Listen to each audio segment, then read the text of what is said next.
ನಮ್ಮ ಜೊತೆ ಇವತ್ತು ಡಾಕ್ಟರ್ ಕಾಮಿನಿ ರಾವ್, ಪದ್ಮಶ್ರೀ ಡಾಕ್ಟರ್ ಕಾಮಿನಿ ರಾವ್ ಅವರಿದ್ದಾರೆ.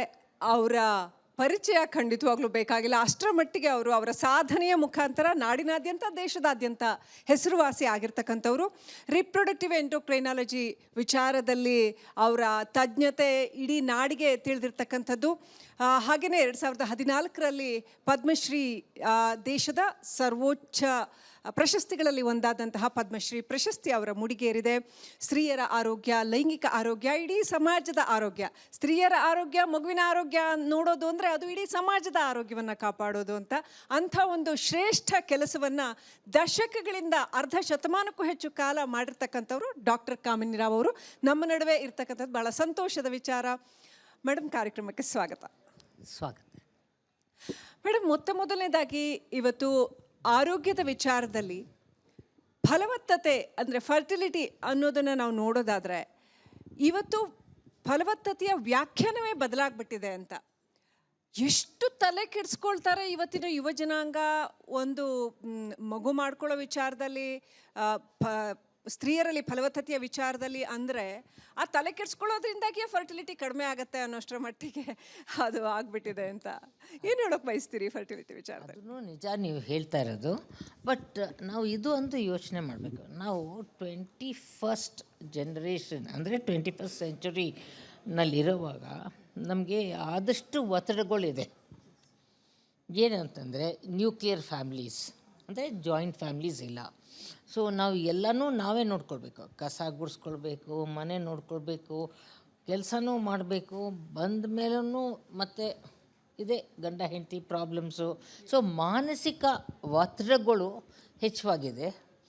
ದೈಹಿಕ ಒತ್ತಡಗಳು ಈ ಹೀಟ್ ಆ್ಯಂಡ್ ಈಟು, ಈ ಡಯಟು ಮತ್ತು ಬೊಜ್ಜು, ಬ್ಲಡ್ ಪ್ರೆಷರು, ಮಧುಮೇಹ ಕಾಯಿಲೆಗಳು ಮತ್ತು ಹೈಪರ್ ಟೆನ್ಷನ್, ಇವೆಲ್ಲ ಇತ್ಯಾದಿಗಳು ಎಲ್ಲ ಬಂದು ಮೈ ಮೇಲೆ ಕುತ್ಕೊಂಡ್ಬಿಡುತ್ತೆ.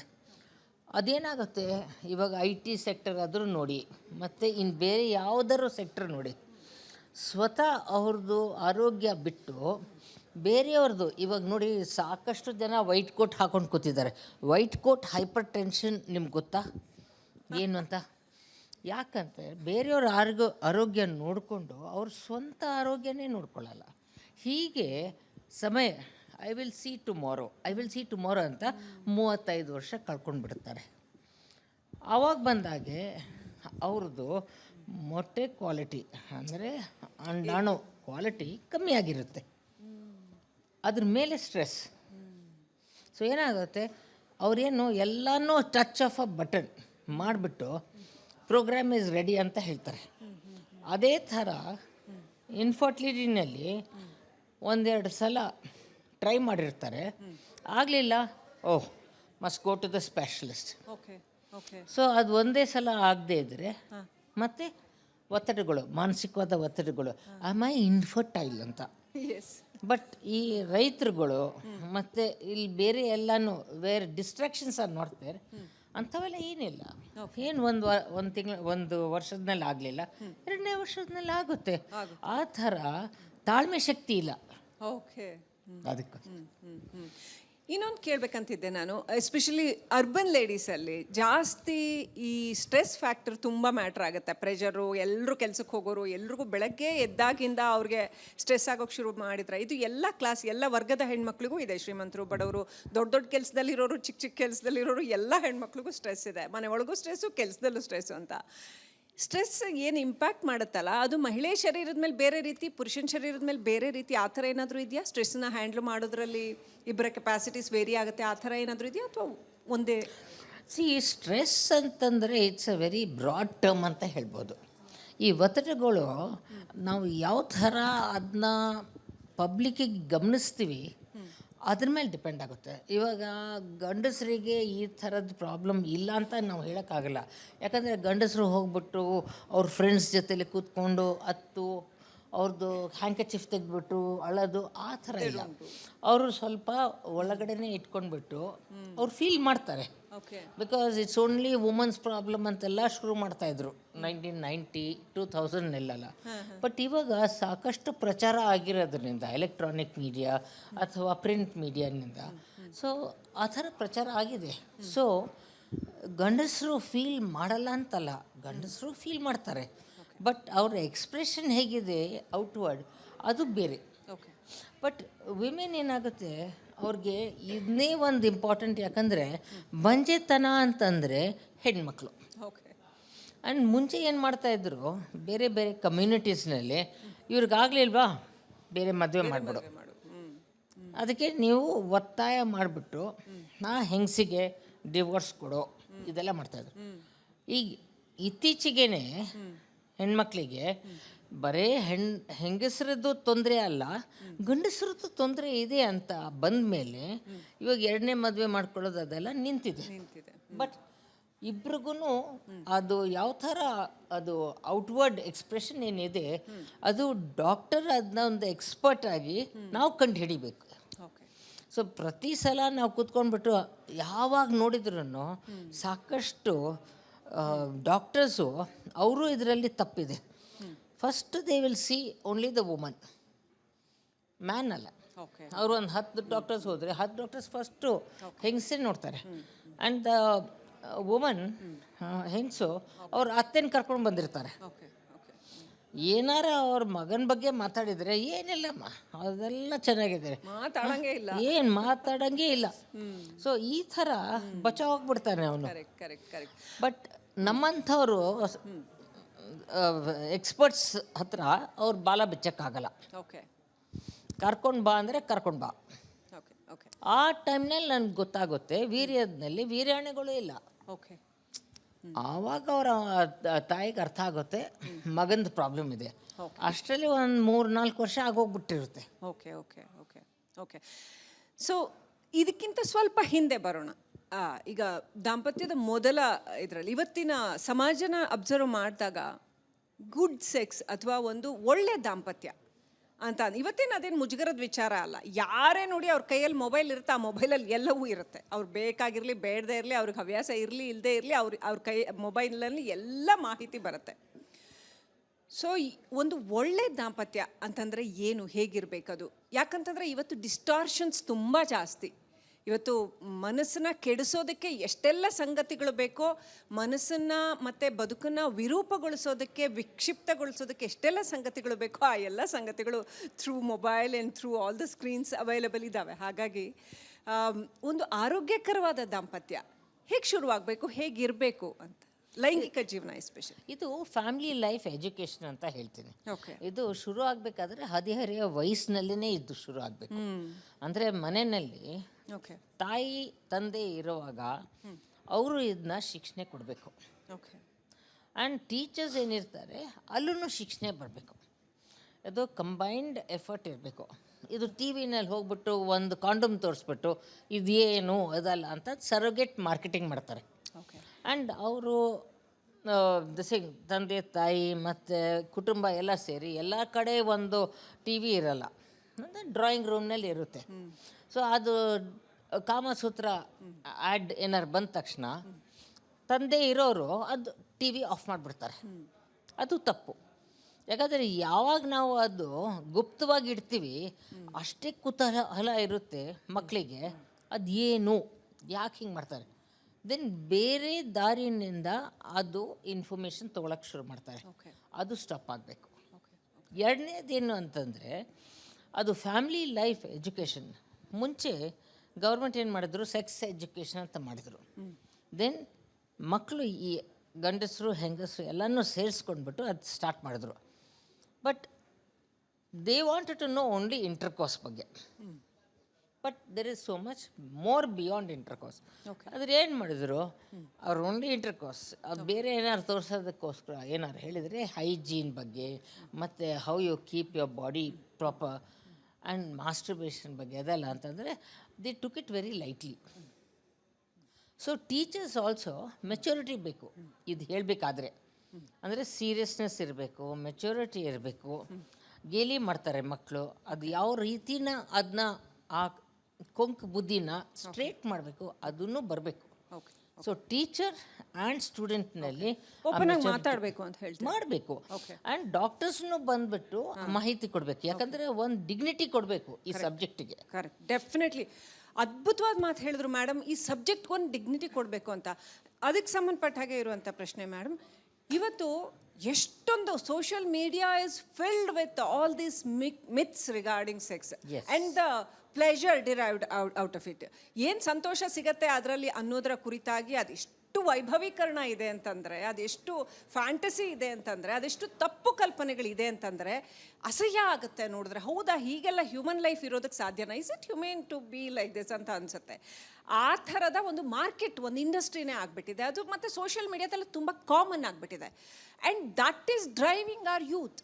ಅನ್ಫಾರ್ಚುನೇಟ್ಲಿ ನಮ್ಮ ಇಡೀ ಸಮಾಜವನ್ನು ಈ ಥರದ ಫ್ಯಾಂಟಸಿಗಳು, ಕಲ್ಪನೆಗಳು ಡ್ರೈವ್ ಮಾಡುತ್ತೆ ಅಂತಂದರೆ ಎಲ್ಲಿ ಹೋಗುತ್ತೆ ಜೀವನಗಳು ಅಂತ ಆತಂಕ ಆಗುತ್ತೆ.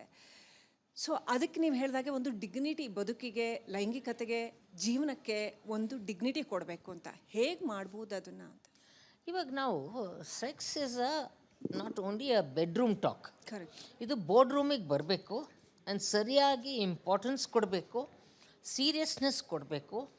ಅದು ಬರೇ ತಾಯಿ ಮತ್ತು ಮಗಳು ಹತ್ರ ಮಾತಾಡೋದಲ್ಲ, ಮಗನ ಹತ್ರನೂ ಇದೇ ಸೀರಿಯಸ್ನೆಸ್ನಲ್ಲಿ ಮಾತಾಡಬೇಕು.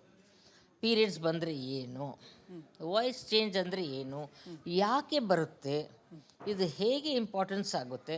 ಇವಾಗ ಹಳೆ ಕಾಲದಲ್ಲಿ ಹುಡುಗಿ ಮೈನರ್ಸ್ನನ್ನು ಅಂದರೆ ಶಿ ಕಮ್ಸ್ ಆಫ್ ಏಜ್ ಅಂತಂದರೆ ಎಲ್ಲರೂ ಒಂಥರ she is ready for marriage ಅಂತ ಮಾಡ್ತಾರೆ. ಅದು ಅಲ್ಲ. ಅಂದರೆ ಹರ್ ಬಾಡಿ, ಅಂದರೆ ಆಕಿನ ದೈಹಿಕ ಅದು ಸಂಬಂಧಪಟ್ಟಿದ್ದು ಅಂಗಗಳು ಅದು ಮೆಚ್ಯೂರ್ ಆಗಿದೆ ಅಂತ. ಬಟ್ ಏನು ಮಾಡ್ತಿದ್ರು ಹಳೆ ಕಾಲದಲ್ಲಿ, ಹಳ್ಳಿಗಳಿಗೆ ಅದೊಂದು ದೊಡ್ಡ ಡಂಬರಾಟ ಮಾಡ್ತಾಯಿದ್ರು. ಅಂದರೆ she is ready for marriage ಅಂತ. ಅದಕ್ಕೆ ಚೈಲ್ಡ್ ಮ್ಯಾರೇಜು ಇದೆಲ್ಲ ಆಗ್ತಾಯಿತ್ತು. ಬಟ್ ಅದು ತಪ್ಪು. ಏನು ಮಾಡಬೇಕು ಅಂದರೆ ಮಾಹಿತಿ ಕೊಡಬೇಕು ಮಗಳಿಗೆ, ಏನು ಇಂಪಾರ್ಟೆಂಟು ಏನಿಲ್ಲ, ಇದು ರೆಗ್ಯುಲರ್ ಆಗುತ್ತೆ, ಇದು ಹೈಜೀನು, ಯಾಕೆ ಇದು ಪೀರಿಯಡ್ ಬರುತ್ತೆ, ಅಂಡಾಣುಗಳು ಉತ್ಪತ್ತಿ ಆಗುತ್ತೆ, ಇವಾಗ ನೀವು ಒಂದು ಸ್ವಲ್ಪ ಜಾಗೃತಿಯಾಗಿರಬೇಕು. ಅದು ಗಂಡಸರು ಹೆಂಗಸರು ಆ ಥರ ಮಿಕ್ಸ್ ಆಗಬಾರ್ದು. ಈ ಥರ ಲೈಂಗಿಕ ಸಂಪರ್ಕ ಏನಿದೆ ಅದನ್ನೂ ಭಾಳ ಕೇರ್ಫುಲ್ಲಾಗಿರಬೇಕು. You can get into trouble. ಇದೆಲ್ಲ ತಾಯಿದು ಒಂದು ದೃಷ್ಟಿ, ತಂದೆದು ಒಂದು ದೃಷ್ಟಿ. ತಂದೆ ನಾನು ಮಾಡಲ್ಲ, ನಾನೇನು ಹೇಳೋಕ್ಕಾಗಲ್ಲ, ನಿಂದೇ ಅದು ಪ್ರಾಬ್ಲಮ್. ಮತ್ತು ಸ್ಕೂಲಿಗೆ ಹೋಗ್ತಾರೆ, ಅಯ್ಯೋ ನಮ್ಮ ಹತ್ರ ಬರೀ ಒಂದು 6 ಗಂಟೆ ಇರ್ತಾರೆ, ಅದು ತಂದೆ ತಾಯಿದು problem. So there is a teacher in every parent and there is a parent in every teacher. ಅಂದರೆ there is a double role. So ಏನಾಗುತ್ತೆ, ಇದೊಂದು ನೋ ಮ್ಯಾನ್ಸ್ ಲ್ಯಾಂಡ್ ಆಗಿಬಿಡುತ್ತೆ ಬಿಟ್ವೀನ್ 10 and 19 years. ಅದಕ್ಕೆ ಮಕ್ಕಳು ಬೇರೆ ಬೇರೆ ವಿಧಾನದಿಂದ ಅದು ಕಲ್ತ್ಕೊಳ್ಳೋಕ್ಕೆ ಪ್ರಯತ್ನ ಮಾಡ್ತಾರೆ. And T V, media, social media ಎಲ್ಲನೂ ಒಂದೆರಡು ಒಳ್ಳೆ ಏನೋ ಕತೆಗಳು ತೋರಿಸ್ತಾರೆ, ಅದು ಸ್ಟಾಪ್ ಮಾಡಿಬಿಟ್ಟು ಅಡ್ವರ್ಟೈಸ್ಮೆಂಟ್ನಲ್ಲಿ ಈ ಥರದ್ದು ಪಿಕ್ಚರ್ಸ್ ತೋರ್ಸೋಕ್ಕೆ ಶುರು ಮಾಡ್ತಾರೆ. ಸೊ ಮಕ್ಕಳು ಆದಷ್ಟು ದಾರಿ ತಪ್ಪಿಬಿಡ್ತಾರೆ. ಸೊ ತಂದೆ ತಾಯಿ ಅದು ಲಗಾಮ್ ಗಟ್ಟಿಯಾಗಿ ಹಿಡ್ಕೊಂಡ್ಬಿಟ್ಟು ಸರಿಯಾಗಿ ತಂದೆ ತಾಯಿ ಅದನ್ನ ಸರಿಯಾಗಿ ಶಿಕ್ಷಣ ಕೊಟ್ಟರೆ ಮಕ್ಕಳು ಆ ಥರ ಅಷ್ಟೇ ಹೋಗೋದಿಲ್ಲ. So any time of problem that the boys anti social elements, I blame the parents. They don't have any right to produce children if they cannot look after them. Okay. They should not burden the society. ಜವಾಬ್ದಾರಿ ತಗೊಳ್ಬೇಕು ತಂದೆ ತಾಯಿನೇ. ಜವಾಬ್ದಾರಿ ತೊಗೊಳ್ಬೇಕು.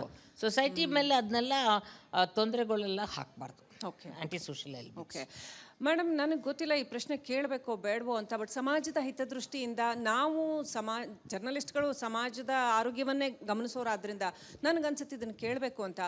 ಬಾಲಿವುಡ್ನಲ್ಲಿ ಒಂದಷ್ಟು ಜನಗಳು, high society ಒಂದಷ್ಟು ಜನಗಳು ಓಪನ್ ಸ್ಟೇಟ್ಮೆಂಟ್ಸ್ ಕೊಡುವಂಥದ್ದನ್ನು ಕೇಳ್ಪಟ್ಟೆ. ಏನಂದರೆ ಈ ಬಾಡಿ ಕೌಂಟ್ ಬಗ್ಗೆ ಅಥವಾ ಓಪನ್ ರಿಲೇಷನ್ಶಿಪ್ಸ್ ಬಗ್ಗೆ. ಅಫ್ಕೋರ್ಸ್ ವೈಯಕ್ತಿಕ ಜೀವನ ಅವರವರ ಆಯ್ಕೆ ಅಲ್ಲ ಅಂತ ನಾನು ಹೇಳೋದಿಲ್ಲ, ಆದರೆ ಅದನ್ನು ನಾರ್ಮಲೈಸ್ ಮಾಡೋದಿದೆಯಲ್ಲ, ಸಹಜ ಇದು, ನೀವು ಏನು ಮಾಡಿದ್ರು ಅದು ಸಹಜ ಅಂತ ಅದನ್ನು ನಾರ್ಮಲೈಸ್ ಮಾಡೋದಿದೆಯಲ್ಲ, ಅದು ಸಮಾಜಕ್ಕೆ ಒಳ್ಳೇದಾ? ಇವೆಲ್ಲ ಈ lot of multiple relationships, lot of ಮನಸ್ಸಿಗೆ, ದೇಹಕ್ಕೆ ಈ ಮಾರ್ಗವನ್ನು ಹಿಡಿದು ಹೋಗೋದಿದೆಯಲ್ಲ, ಅದು ಒಳ್ಳೇದಾ ಅಥವಾ ಅದು ಜೀವನನ ಹಾಳು ಮಾಡುತ್ತಾ? And medically to be a fertile person, ಒಂದು ಒಳ್ಳೆ ಜೀವನನ ನಡೆಸೋದಕ್ಕೆ ಅದು ಸಹಕಾರಿ ಆಗುತ್ತಾ ಅಥವಾ ಇಲ್ವಾ?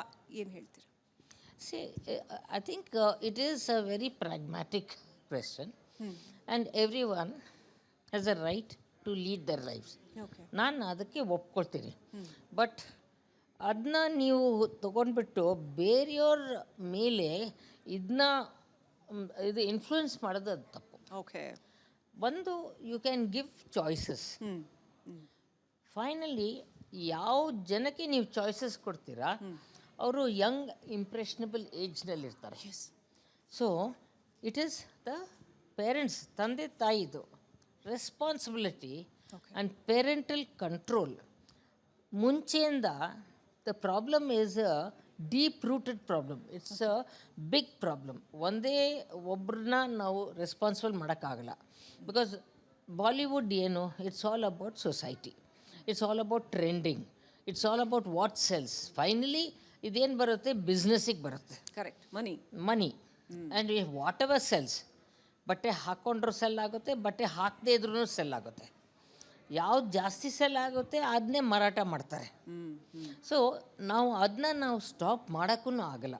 ಬಟ್ ನಾವು ಆ್ಯಸ್ ಅ ಇಂಡಿವಿಜುವಲ್ ಫ್ಯಾಮಿಲಿ ನಾವು ಏನು ಸ್ಟಾಪ್ ಮಾಡೋಕ್ಕಾಗುತ್ತೆ, we have a chance.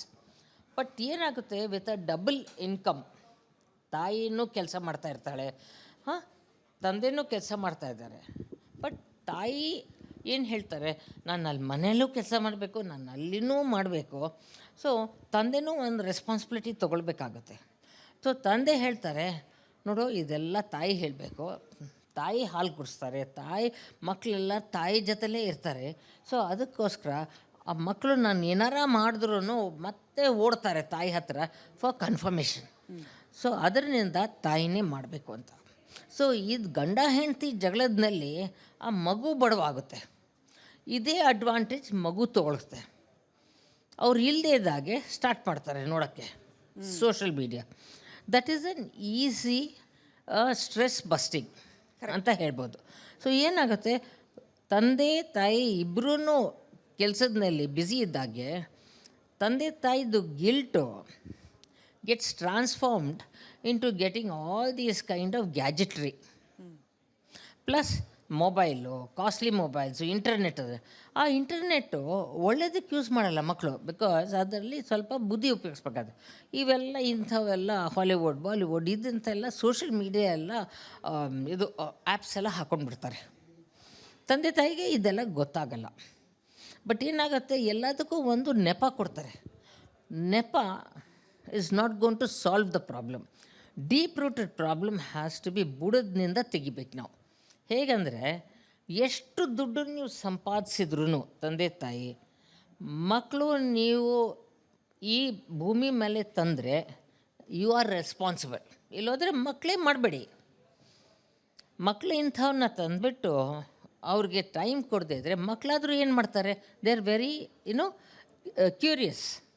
And that mind ಎಷ್ಟು ಚೆನ್ನಾಗಿ ನೀವು ಚಾನೆಲ್ ಮಾಡಬೇಕು, ಆ ಆಪರ್ಚುನಿಟಿ ನೀವು ಕಂಪ್ಲೀಟ್ಲಿ ಲಾಸ್ಟ್. ಪೇರೆಂಟ್ಸ್ ಅಂದರೆ ಟೀಚರ್ಸ್ ಹೇಳ್ತಾರೆ. ನಾವೊಂದು ಸರ್ವೆ ಮಾಡಿದ್ವಿ, ಯುವ ಅಂತ ಒಂದು ಸಂಸ್ಥೆ ಇದೆ ನಮ್ಮದು. ಅಲ್ಲಿ ನಾವು ಒಂದು across between 15 years to 25 years ನಾವು ಹೆಣ್ಮಕ್ಳನ್ನ ಇಂಟರ್ವ್ಯೂ ಮಾಡಿದ್ವಿ. ನಿಮಗೆ ಫಸ್ಟ್ ಸಲ ಪೀರಿಯಡ್ ಬಂದಾಗೆ ನಿಮಗೆ ಇದ್ರ ಬಗ್ಗೆ ಮಾಹಿತಿ ಸಿಕ್ಕಿದ್ದ ಇಲ್ಲ. ನಾವು across convent schools plus government aided schools plus government ಸ್ಕೂಲ್ಸ್ನ ನೋಡಿದರೆ 80% ಮಕ್ಕಳು ಅವ್ರಿಗೆ ಪೀರಿಯಡ್ ಆದ ನಂತರ ಅವ್ರಿಗೆ ಮಾಹಿತಿ ಸಿಕ್ತು. ಬಟ್ ಪೀರಿಯಡ್ಸ್ಗಿಂತ ಮುಂಚೆ ಸಿಕ್ಕಿರಲಿಲ್ಲ. Okay. And I am talking about even convent schools. So ಎಲ್ಲಿ ನಾವು ತಪ್ಪು ಮಾಡಿದ್ದೀವಿ ಅಂತಂದರೆ ಕಮ್ಯುನಿಕೇಷನ್ಸ್. ಸೊ ಇದನ್ನು ಅಷ್ಟೇ ನಾನು ಹೇಳ್ತಾ ಇರೋದು, ಯಾವುದು ನಾವು ಗುಪ್ತವಾಗಿ ಬೆಡ್ರೂಮ್ನಲ್ಲಿ ಇಟ್ಟಿರ್ತೀವಿ ಅದು ತಪ್ಪು. ಅದು ಬೋರ್ಡ್ ರೂಮ್ನಲ್ಲಿ ತಂದೆ ತಾಯಿ ಮಕ್ಕಳನ್ನ ಡೈನಿಂಗ್ ಟೇಬಲ್ನಲ್ಲಿ breakfast time, lunch time, dinner time, ಯಾವ ಟೈಮ್ ನಿಮ್ಗೆ ಸಿಗುತ್ತೆ ಅದನ್ನ ಚರ್ಚೆ ಮಾಡಬೇಕು. ಆದರೆ ಅವ್ರಿಗೇನು ಡೌಟ್ ಇದೆ ಕ್ಲಿಯರ್ ಮಾಡಬೇಕು. ಅದು ಮಾಡಿದರೆ ದೆನ್ ಈ ಥರ ಕುತೂಹಲ ಇರೋದಿಲ್ಲ. ಸೊ ಹೊರಗಡೆ ಏನೇ ಆದರೂ ಬಂದು ಹೇಳ್ಕೊಳ್ಳೋ ಒಂದು ಫ್ರೀಡಮ್ ಸ್ಪೇಸ್, ಆ ಫ್ರೀಡಮ್ ಆ್ಯಸ್ ಅ ಫ್ರೆಂಡ್. ಅವರ ತರಗತಿ 10th ಸ್ಟ್ಯಾಂಡರ್ಡ್ ಆದ ನಂತರ ಫ್ರೆಂಡ್ಸ್ ಥರ ಟ್ರೀಟ್ ಮಾಡಬೇಕು. ಅವ್ರನ್ನ ಕೂತ್ಕೊಂಡ್ಬಿಟ್ಟು ಸುಮ್ಮನೆ ರೀ ಅದೆಲ್ಲ ನೋಡಬೇಡಿ, ಕಾಮಸೂತ್ರ ಆ್ಯಡ್ ಬಂತ ಟಕ್ ಅಂತ ಟಿ ವಿ ಆಫ್ ಮಾಡೋದು, ಅದು ಇಟ್ ವಿಲ್ ನಾಟ್ ಗೋ. ನೀವು ಸ್ಟಾಪ್ ಮಾಡಿದ್ರು ಅವ್ರು ಆನ್ ಮಾಡ್ತಾರೆ, ನೋಡ್ತಾರೆ. Okay okay. ಇನ್ನು ಅಲ್ಲಿಂದ ಸ್ವಲ್ಪ ಮುಂದಕ್ಕೆ ಹೋಗೋದಾದರೆ, ಮದುವೆ ಆದ ತಕ್ಷಣ ಅಂತ ದಾಂಪತ್ಯ ಅಂತ ಬರೋದಾದರೆ, ಇವಾಗ ಹೇಗೆ ಅಂದರೆ ಹೆಚ್ಚಿನವರೆಲ್ಲರೂ ಕೆಲಸ ಮಾಡ್ತಿರ್ತಾರೆ. ನಗರಗಳಲ್ಲಿ ಇರುವಂಥವ್ರು ಗಂಡ ಹೆಂಡತಿ ಇಬ್ಬರು ಕೆಲಸ ಮಾಡ್ತಿರ್ತಾರೆ, ಇಲ್ಲ ಒಬ್ಬರು ಕೆಲಸ ಮಾಡ್ತಿರ್ತಾರೆ. ಬಟ್ ಸ್ಟ್ರೆಸ್ ಲೆವೆಲ್ ತುಂಬ ಜಾಸ್ತಿ ಇರುತ್ತೆ ಅಂತ ಒಂದು so called concept of stress everywhere. ಒಂಥರ ಏನು ಹೇಳೋದು, ಆಮ್ನಿ ಪ್ರೆಸೆಂಟ್ ಆಗಿಬಿಟ್ಟಿದೆ ಸ್ಟ್ರೆಸ್ ಅನ್ನೋದು ಅಂತ. ಸೊ ಒಂದು ಫರ್ಟೈಲ್ ಆದಂಥ ದಾಂಪತ್ಯವನ್ನು ಉಳಿಸ್ಕೊಳ್ಳೋದಕ್ಕೆ, ಯಾಕಂದರೆ ಫರ್ಟಿಲಿಟಿ ಇದ್ರಷ್ಟೇ ಮುಂದೆ ಮಕ್ಕಳು ಕೂಡ ಅಷ್ಟೇ ಒಳ್ಳೆ ಸಮರ್ಥವಾದ ಮಕ್ಕಳನ್ನು ಹೆರೋದಕ್ಕೆ ಸಾಧ್ಯ ಅಂತ, ಅದನ್ನು ಉಳಿಸ್ಕೊಳ್ಳೋದಕ್ಕೆ ಏನು ಮಾಡಬೇಕು ಗಂಡ ಹೆಂಡತಿ ಇಬ್ಬರೂ? ಒಂದು ಸ್ಟ್ರೆಸ್ ಅಂತ ಎಲ್ಲನೂ ಒಂದು ಬುಟ್ಟಿನಲ್ಲಿ ಸ್ಟ್ರೆಸ್ ಅಂತ ಲೇಬಲ್ ಹಾಕ್ಬಿಟ್ಟು ಅದರಲ್ಲಿ ಹಾಕೋಕ್ಕಾಗಲ್ಲ. ಸ್ಟ್ರೆಸ್ಸು ಬರೀ 2 ಥರ ಜನರಿಗೆ ಸ್ಟ್ರೆಸ್ ಇರಲ್ಲ. ಹುಟ್ಟೋಕ್ಕಿಂತ ಮುಂಚೆ, ಸತ್ತ ಮೇಲೆ. ಓಕೆ. ಅದ್ರ ಮಧ್ಯ ಎಲ್ಲರಿಗೂ stress. You have to manage stress.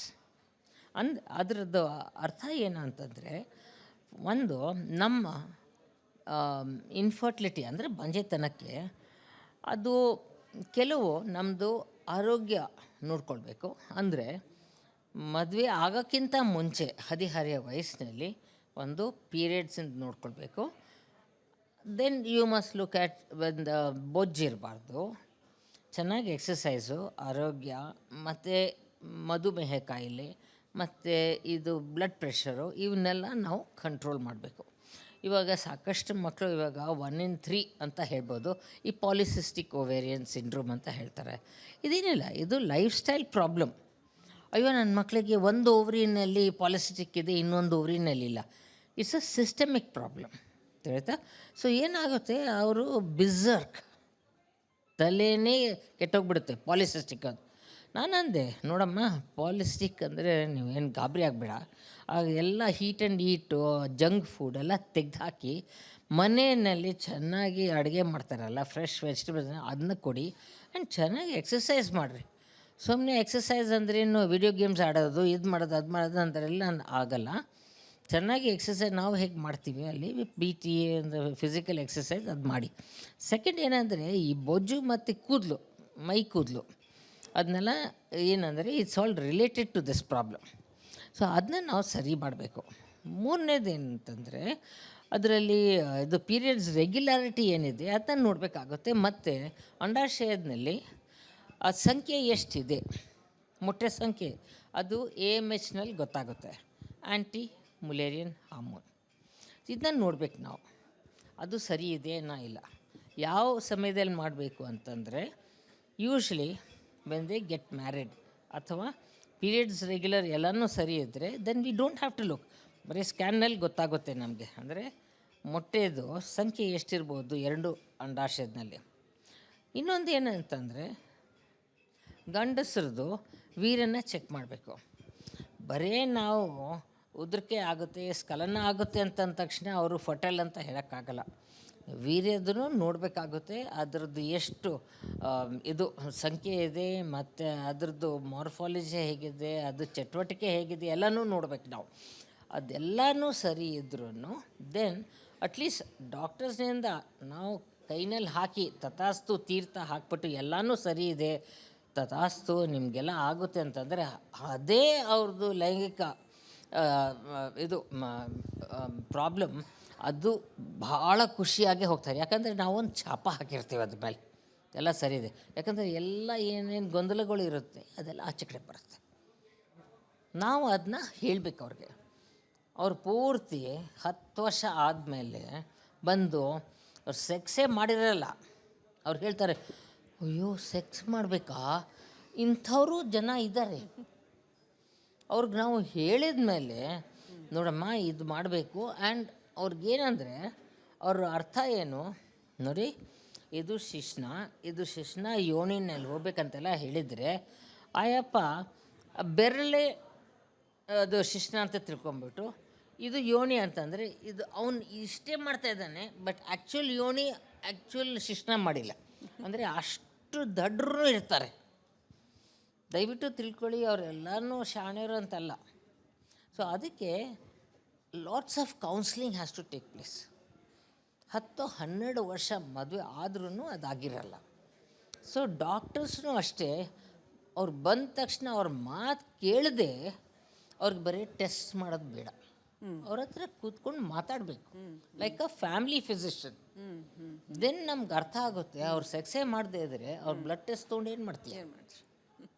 So ಅದಕ್ಕೋಸ್ಕರ ಇಂಥವೆಲ್ಲ ನಾವು ಅವ್ರ ಹತ್ರ ಮಾತಾಡಿ ಅವ್ರಿಗೆ ಕಾನ್ಫಿಡೆನ್ಸ್ ಕೊಟ್ಬಿಟ್ಟು, ನೋಡಿ ನಿಮಗೆ ಆಗುತ್ತೆ, ಏನು ಯೋಚನೆ ಮಾಡಬೇಡಿ, ಈ ಯಾವ ಟೈಮ್ನಲ್ಲಿ ನೀವು ಮಾಡಿದರೆ ಅಂಡಾಣು ಬಿಡುಗಡೆ ಟೈಮ್ನಲ್ಲಿ, ಆ ಟೈಮ್ನಲ್ಲಿ ನಿಮಗೆ 30% ಚಾನ್ಸ್ ಇದೆ. ಅದಕ್ಕೋಸ್ಕರ ಓಕೆ. ಆ್ಯಂಡ್ ಮಕ್ಳನ್ನ ಮಾಡ್ಕೊಳ್ಳೋ ವಿಚಾರದಲ್ಲಿ ಇವಾಗ ಎಲ್ಲ ಒಂದು 30 ವರ್ಷ ಆಯಿತು ಅಂದ್ರೇ ಅಯ್ಯೋ ಇಷ್ಟು ಲೇಟಾಗಿ ಮಾಡ್ಕೊಬೇಕಾ, ಇಷ್ಟು ಲೇಟಾಗಿ ಮಾಡ್ಕೋತಾ ಇದ್ದೀವಿ ಅಂತ. ಆಮೇಲೆ IVF ಬೇರೆ ಇದಕ್ಕೆ ಹೋಗೋದು. ಆಮೇಲೆ ಒನ್ಸ್ 30-35 ಕ್ರಾಸ್ ಆದ ತಕ್ಷಣ ಅದನ್ನ ಇನ್ನೂ ಟೆನ್ಷನ್ ಮಾಡ್ಕೊಳ್ಳೋದು. ಹೀಗೆ ತುಂಬಾ ಅದೊಂದು ದೊಡ್ಡ ಸಮಸ್ಯೆ ಆಗಿಬಿಟ್ಟಿದೆ ಮಕ್ಳನ್ನ ಮಾಡ್ಕೊಳ್ಳೋದು ಅನ್ನೋದೇ ಒಂದು ದೊಡ್ಡ ಇಂಡಸ್ಟ್ರಿ ಆಗಿಬಿಟ್ಟಿದೆ ಇನ್ಫ್ಯಾಕ್ಟ್. ಸೊ ಅಷ್ಟೊಂದು ಯಾಕಾಗಿದೆ? ಒಂದು 30-35 ಆದ್ರೂ ಮಕ್ಳು ಮಾಡ್ಕೊಳ್ಳೋದು ಭಾಳ ಕಷ್ಟ ಆಗುತ್ತಾ? ಅದಕ್ಕೆ ಏನು ಮಾಡಬೇಕು? ಯಾಕಂತಂದರೆ ಇಬ್ಬರು ದುಡಿಮೇಲೆ ಬ್ಯುಸಿ ಇರ್ತಾರೆ. ಸೊ ಅವ್ರಿಗೆ ಲೇಟ್ ಡಿಸಿಷನ್ಸ್ ತೊಗೊಳ್ತಾರೆ. ಅದಕ್ಕೆ ಏನು ಹೇಳೋದಕ್ಕೆ ಬಯಸ್ತೀರಿ? ಒಂದು ಕೌನ್ಸ್ಲಿಂಗ್ ಇರಬೇಕು. ಆ್ಯಂಡ್ ದೆನ್ ಅವ್ರಿಗೆ ಹೇಳಬೇಕು, ನೋಡು ನೀವು ಯಾವಾಗಲೂ ಕಂಪ್ಯೂಟರ್ ಮೇಲೆ ಕೆಲಸ ಮಾಡ್ತೀರಾ. ಓಕೆ. ಇದು ಹಾಕ್ಬಿಟ್ಟು ಟಕ್ ಅಂತ ಬಟನ್ ಪ್ರೆಸ್ ಮಾಡಿ ಹಂಗಾಗಲ್ಲ, ಪ್ರೋಗ್ರಾಮ್ ಇಸ್ ರೆಡಿ. ಇದು ಆ ಥರ ಆಗಲ್ಲ. This is not electronic clock, this biological clock. ಅದನ್ನ ಒಂದು ಅರ್ಥ ಮಾಡಬೇಕು. And the software program will be good as long as your raw material you feed into it. Yes. Second, human body is not perfect. Okay. In the imperfection only, fecundity is 30%. So you don't have 100% success. Okay. In that 30% only, 1.4 billion population in India is there. ಆಗ್ಬಿಟ್ಟಿದೆ. So if I had 100%, where will we be? ಏನು ಗತಿ ಆಗ್ತಿತ್ತು? Huh? So ಅದಕ್ಕೋಸ್ಕರ don't be disappointed. Okay. You have to try at least 6 months. ಅವ್ರಿಗೆ time ಇಲ್ಲ. Okay. 2 minute ಹಿಂಗೆ ಹೋದರೆ what will I get? ಇಲ್ಲಿ ಕಡೆ ಹಿಂದ್ಗಡೆ ಕೂತ್ರೆ ಏನು? ಅವ್ರು ಏನಂದರೆ time is money. Okay. That is the point. Okay. You have to explain. ಸ್ವಲ್ಪ ತಾಳ್ಮೆ ಇರಲಿ. That's all. ಓಕೆ ಮ್ಯಾಮ್, ಇನ್ನು ಒಟ್ಟು ಸಮಾಜದ ಆರೋಗ್ಯಕ್ಕೆ ಈಗಾಗಲೇ ಹೇಳಿದಾಗೆ ಕೊನೆಯದಾಗಿ ಲೈಂಗಿಕತೆನ ನಾವು ಇವತ್ತು ತುಂಬಾ ಬದಲಾಗಿದೆ. ಲೈಂಗಿಕತೆಯ ಅಪ್ರೋಚ್ ಇವತ್ತು ನಾವು ಹಿಂಗೆ ಮುಕ್ತವಾಗಿ ಮಾತಾಡೋ ಅಷ್ಟರ ಮಟ್ಟಿಗೂ ಆಗಿದೆ. ಮತ್ತು ಎಲ್ರಿಗೂ ಏನು ಅನ್ಕೊಂಡ್ಬಿಟ್ಟಿದ್ದಾರೆ, ನಮಗೆ ಗೊತ್ತು, ನಮಗೆ ಲೈಂಗಿಕತೆ ಅಂದರೆ ಏನಂತ ಗೊತ್ತು, ಬಿಕಾಸ್ ನಮ್ಮ ಸೋಷಿಯಲ್ ಮೀಡಿಯಾದಲ್ಲಿ ಎಲ್ಲ ಕಾಣುತ್ತೆ ಅಂತ ಅನ್ಕೊಂಡ್ಬಿಡ್ತಾರೆ. ಫೈನಲಿ ಒಳ್ಳೆ ಲೈಂಗಿಕ ಅಭ್ಯಾಸಗಳು ಏನೇನು ಅಂತ ಏನು ಹೇಳೋದಕ್ಕೆ ಬಯಸ್ತೀರಿ ಯುವ ಜನಾಂಗಕ್ಕೆ ಎಸ್ಪೆಷಲಿ? ಲೈಂಗಿಕದ ಅಭ್ಯಾಸ ಅಂದರೆ ಅವರು ಬಂದ ತಕ್ಷಣ ಹನಿಮೂನ್ ಟೈಮ್ನಲ್ಲಿ ಮೇ ಬಿ ನೀವು ಎವ್ರಿ ಡೇ ಇಂಟರ್ಕೋರ್ಸ್ ಮಾಡೋದು ಸಹಜ ಅಂತ ಹೇಳ್ಬೋದು. ಬಟ್ ಪ್ರತಿ ಸಲ ನೀವು ಎವ್ರಿ ಡೇ ಮಾಡು ಅಂತಂದರೆ ಐದರ್ ಹಸ್ಬೆಂಡ್ ಆರ್ ವೈಫ್, ಇದು ಆಗದೇ ಇದ್ದದ್ದು ಸಮಸ್ಯೆ. But maybe twice or thrice in a week ಆದ್ರೂ ಇಟ್ ಈಸ್ ಓಕೆ. ಬಟ್ ಏನಾಗುತ್ತೆ, ಪ್ರತಿ ಸಲ ಐದರ್ ವೈಫ್ ಅಥವಾ husband insist. When one is not interested, if you force it on them, then misunderstandings will come. So ಏನಂತಂದರೆ there is something called foreplay. There is something called environment, ambience, and also what goes at least 6 to 8 hours before the sex. It is not like wham bam thank you ma'am ಅಂತ. Ma'am, ಕನ್ನಡದಲ್ಲಿ ಒಂದು ಒಳ್ಳೆ ಶಬ್ದ ಇದೆ, ಸಾಮರಸ್ಯ ಅಂತ, ಸಮರಸ ಅಂತ. ಹೌದು, ಸರಿನಾ? ಸರಿ. But we must be very clear that it is not a physical thing. It is emotional and physical. Wonderful ma'am. ಸಮಾಜವನ್ನು ನೀವು ಹೇಗೆ ಅನೇಕ ದಶಕಗಳಿಂದ ಬಹಳ ಪ್ರೀತಿಯಿಂದ ಒಂದು ತಾಯಿ ಸ್ಥಾನದಲ್ಲಿ ನಿಂತು ಗೈಡ್ ಮಾಡ್ತಾ ಬಂದಿದ್ದೀರೋ, ಇವತ್ತು ಕೂಡ ನಮ್ಮ ಇವತ್ತಿನ ಈ ಸೆಷನ್ನಲ್ಲೂ ಕೂಡ ಅಷ್ಟೇ ಮುಕ್ತವಾಗಿ ಬಹಳ ಆಪ್ತವಾಗಿ ಪ್ರೀತಿಯಿಂದ ನಮಗೆ ವಿಚಾರಗಳನ್ನು ತಿಳಿಸ್ಕೊಟ್ರಿ. ಅನಂತ ಧನ್ಯವಾದಗಳು ನಮ್ಮ ಕಾರ್ಯಕ್ರಮಕ್ಕೆ ಬಂದದ್ದಕ್ಕೆ. Thank you.